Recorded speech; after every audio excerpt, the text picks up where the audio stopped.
See everything? Yeah.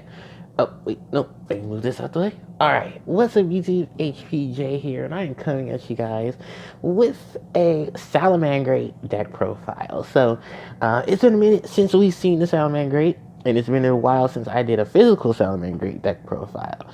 I did give you guys the last one, which was digital, and I hope you guys enjoyed it. But I want to give you guys more of the IRL variant, because this is a deck that I actually kind of am considering going into my next event with. Maybe during a weekend or two, I'll probably be able to see how locals is looking and go there. So, without further ado, let's get a look at these Salamangreats. So, for the starting lineup, I'm running 3 copies of Salamangreat Gazelle, 3 copies of Salamangreat Spiny. Oh, Spinny, my bad. 3 copies of Salamangreat Foxy. One copy each of Salamangreat Mole, Salamangreat Falco, and Salamangreat Jaguar. For the rest of the monsters, I'm running 1 set of Ash Blossom and Joyous Springs, 1 copy of Lady the Bug, and 2 copies of Backup Sentry. So that is pretty much it for the monsters. Now let's move on to the spells. Alright, and I'm starting off with 3 copies of Salamangreat Circle, 2 copies each of Fusion of Fire, Salamangreat Sanctuary, and Will of the Salamangreat. Then for the last couple of cards, I'm running 1 copy of Regeki, 1 copy of Monster Reborn, and 1 copy of Super Polymerization. So that is it for the spells. And then for the traps, I'm running 3 copies of Salamangreat Roar, 2 copies of Salamangreat Gift, 2 copies of Salamangreat Rage, and a full set of Infinity Impermanence. So that is it for the main deck, 40 cards in total. Now let's move on to the extra deck. I'm running 3 copies of Bale Lynx, 3 copies of Sunlit Wolf, 2 copies of Heat Leo, 2 copies of Mirage Stalio, 1 copy of Violet Chimera, and then for the rest of the extra deck, I'm running 1 copy of Nightmare Phoenix, 1 copy of Hida, the Flame Charmer Ablaze, 1 copy of Abyss Dweller, and 1 copy of Gaga Cowboy. So that is pretty much it for the deck itself. So let me get to talking about my choices. So Salamangreat pretty much have a signature style to themselves. Is when a link summon their monster, they take advantage of their field spell to put another link monster variation, to put a monster on the field with the same name as the link monster they have already on the field to get additional effects. So with that said, you need your speedy process. So we're going to talk about Salamangreat Foxy, Salamangreat Spiny, and Salamangreat Spinny. So Gazelle, Spinny, and Foxy are pretty much your big core to Salamangreats. Most people run probably 2 each of Spinny and Foxy, primarily because they're more so of just the here and there cards. But I actually like the 3 of because I want to see these cards the most. Salamangreat Gazelle, when a Salamangreat card is sent to the graveyard, you can special summon it from your hand. When it's normal or special summon, you can send a Salamangreat card from your deck to the graveyard. So that way you can fuel the graveyard for additional cards, and then you have Foxy and Spinny. So Spinny can discard itself to give a Salamangreat monster on the field 500 additional attack to the end of the turn. When this card is in the graveyard, while you control a Salamangreat card on the field, you can special summon it from the graveyard, but when it leaves the field, it will be banished. So to avoid that, you pretty much want to just exceed with it, and then that way it can fall back into the grave. Then you have Salamangreat Foxy, who when it's normal summon, you can excavate the top 3 cards of your deck, add a Salamangreat card back to your hand, and then send the other 2 to your deck. Then if it's in the graveyard, you can select a face-up spell or trap card on the field, and select a monster, I believe. Because I rarely use the other effect. Okay, so you select the spell or trap card on the field, then you send 1 Salamangreat card to the graveyard. We special summon this card from to the field, and you destroy the face-up spell trap. So it's pretty much an MST, or better yet, it's a Twister without life point pay. It's not too bad of an effect. I think most cards you want to get rid of anyway will be face up. So it does give you an out to cards like Secret Village of Spellcasters. Gives you an out to a lot of the crazy shenanigans that's already in the field in terms of continuous traps. So you have some usages there. But these three are pretty much the three that I mainly focus on because I get a lot of my bigger combos out of these guys. And I generally want to see a lot of them more than a lot of the other cards. So that is the three of them. Now let's move on to the other monsters in the deck. So the first one is Salamangreat Mole, which is pretty much my pot of avarice when it's in the graveyard. I can also special summon it if I control a link monster, but it gets special summoned to where the link monster is pointing to, which isn't too bad because then you can just link it with something else. Because you're not going to see with a link one Salamander. You want to focus on your 3s and 4s. Speaking of 3s and 4s, let's talk about Jaguar. So Jaguar is probably the highest attacked level 4 lower Salamangreat that I'm running. 1800 attack, which isn't too bad. What its effects are is what makes it keen. I can special summon this card from my graveyard by returning one Salamangreat card in my graveyard back to the deck, and that's a once per turn effect for him. Then, when he attacks a monster in defense position, he inflicts piercing damage to my opponent, which isn't bad, because like multiples of these would actually be really good, but I'm only running the one of because it's just one of those free floats that you want to see and that you get a lot of use of, especially when you want to go into your rank 4 monsters. And then of course the other 4 is Salamangreat Falco. So Falco can when it's sent to the graveyard, select a spell or trap card in your graveyard with Salamangreat and a Salamangreat spell or trap, and then you set it on the field. This is kind of the combination that you do with Fusion of Fire. Sorry, I call it Fire Fusion. Fusion of Fire, because you can send it to the graveyard through Gazelle, and then you can have Falco, when it's sent to the graveyard, set it on the field, and then you go into the combinations with Violet Chimera. Other than that, you can just summon it by returning a face-up Salamangreat monster on the field, and then summoning it to the board. So you can send something back to the extra deck, or you can send a monster that you easily summon, like Spiny or Gazelle, and putting Falco on the field. So it's usually not bad either. So that's the 3 of them. Of course, my hand trap of choice is the beautiful Ash Blossom and Joy Springs. You can run Effect Veiler and counteracts with this, but I just wanted to focus on dealing with stuff that would special summon or send cards to the grave and stuff like that. So it's a good counter against Mirror Match. It's a good counter against a lot of main decks, a lot of rogue decks. And you have a ton of ways to recycle Ash Blossom, so you're never too worried about that. And then the last cards to talk about, of course, are Lady Debug and Backup Sentry. So older builds used to run Backup Sentry with Lady Debug because it was an easy setup into a lot of your link plays for a lot of your Cyber's monsters. I wanted to keep that going now because of the fact that Lady Debug is at 1. So even if I draw into the Backup Sentry, I can start off my plays for Balinks because it is a level 4 lower Cyber's monster, and then I can just pitch it off for the Balinks, and then have the Balinks combos and setups go off. And then, of course, Lady Debug is pretty much the Stratos for Cyber's monsters when she's level summoned. So it's not too bad there. So that is pretty much it for the monster lineup. Let's go on to the spells. First spell, of course, is Salamangreat Circle, which is a must-have at 3. Being either a reinforcement of the army or being a Forbidden Lance, whichever one you want to choose. Just know that it is a once-of-turn effect, so be careful. But with cards like Falco and stuff, you can set it on the field and then trigger its effect to search or protect when you set it. So it's not too bad of a card there. Has a lot of range and a lot of usage. I'm probably still one of the very few that's still running Fusion of Fire because I kind of do want to speed the process up to get into Violet Chimera OTK, which is still very possible. It's just one of those things that running the two of is just in case I can't get to it, I at least have the other, or if I lose out with one, I can have the other as backup.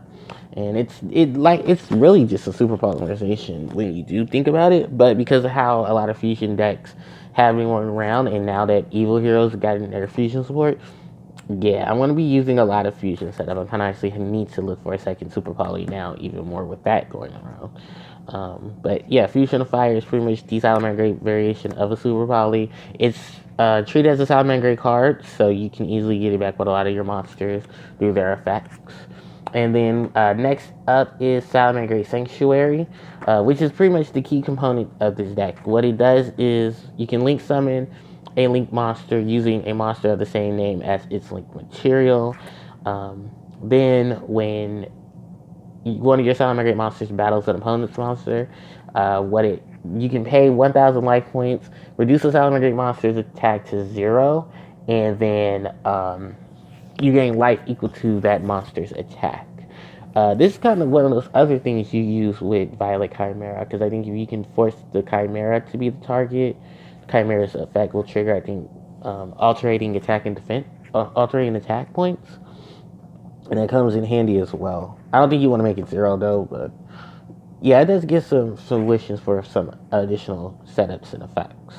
And then you have the Will of Salamangreat, which is pretty much the combination of a Hysteric Party and a Soul Charge all in one. I really think a lot of the Soul Charge effect is just from the fact that you can special summon multiple monsters. The thing is, it's only based on the link rating of a monster you have of a link monster you control. That it has Salamangreat in its name. So probably your biggest bet is when you get Heat Leo or Sunlit Wolf, because they're 2 and 3. So you get a lot of range out of them in their link rating. But you get that once per turn special summon effect, which can help into extending plays into other monsters. And then you pop it for the push, which helps as well. So that is the 4 of them. And then let's go on. Raigeki, Monster Reborn, Super Polymerization. Well, we all know about Super Poly. Super Poly is just good with any deck that has a fusion monster in it, if you can take advantage of it. It's actually a really good fusion monster. Its effects can't be chained to. It's honestly one of the best fusion spells we have right now, because it's very generic, it's very set up. The only downside to it is you got to discard, but in a deck like this, discarding is not a problem, especially with all the recovery it has. Monster Reborn is Monster Reborn, and Raigeki is a board clear. I was going to run Dark Hole, but I decided not to. I mean, Raigeki is just good enough. Alright, now we're going to move on to the trap cards. So you pretty much have Salamangreat, Roar, Gift, and Rage. So they have multiple additional effects if you control monsters that use the monster with the same name for its link summon. So with Gift, it's pretty much your pot of avarice. And then you have Salamangreat Rage, which is an Icarus attack, and then you have Roar, which is the any archetype specific Solemn card. The thing about Salamangreat Roar is that if you control a link monster that has the link effect, that used a link monster with the same name to summon itself, you can set this card from your graveyard to the field, but it's banished when you use it the second time.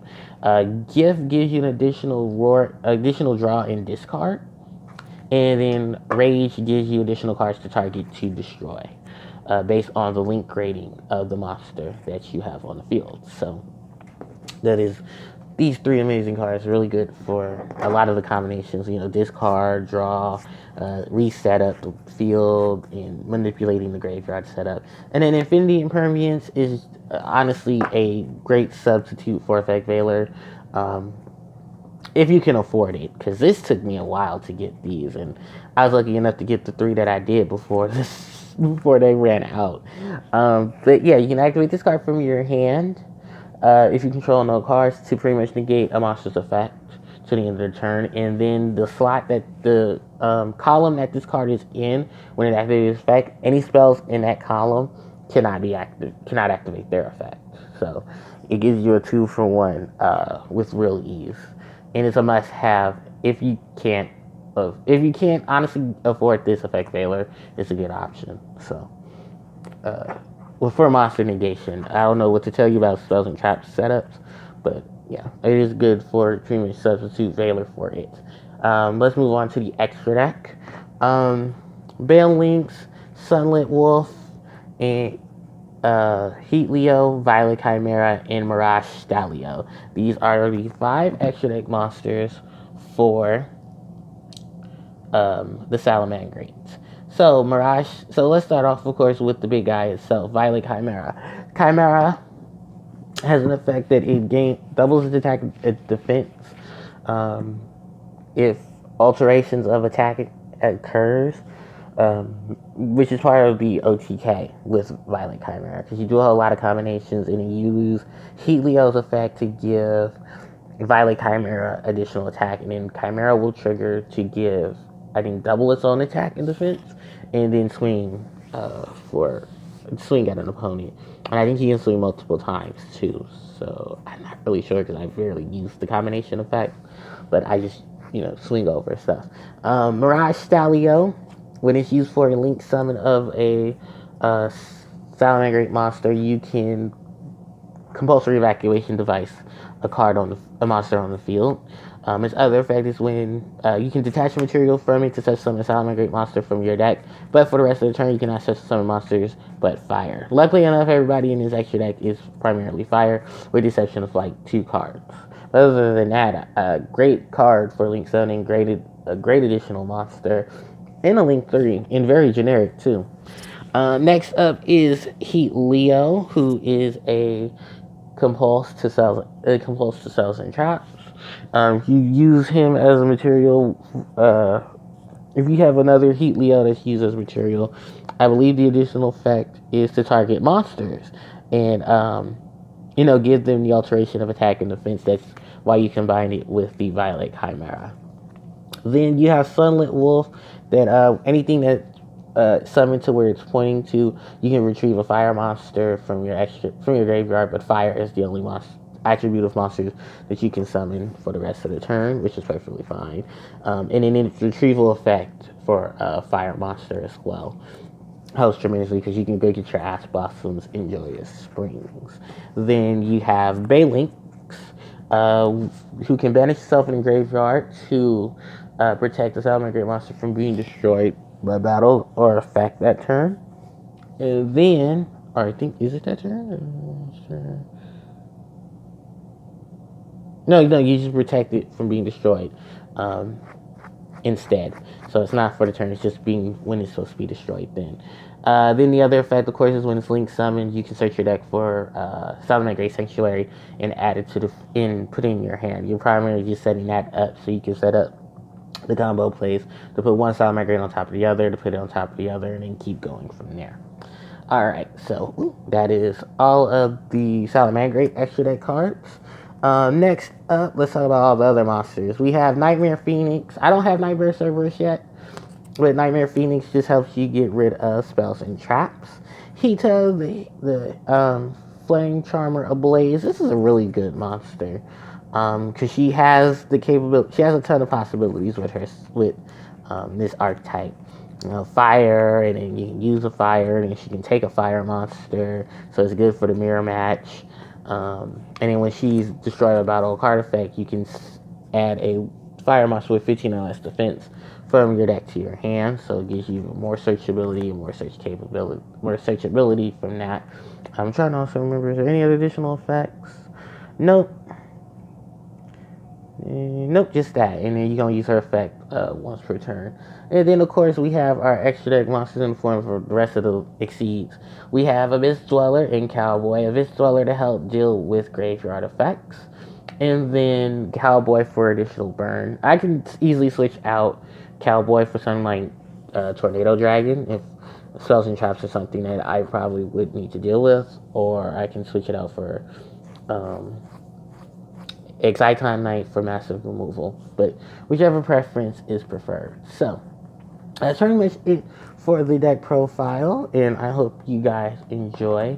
Don't forget to like, comment, share, and subscribe. as it helps me out tremendously. Also, hit the notification bell. We want to be informed when I upload new content or when I do my live streams. Thank you guys so much for watching. HCJ signing out.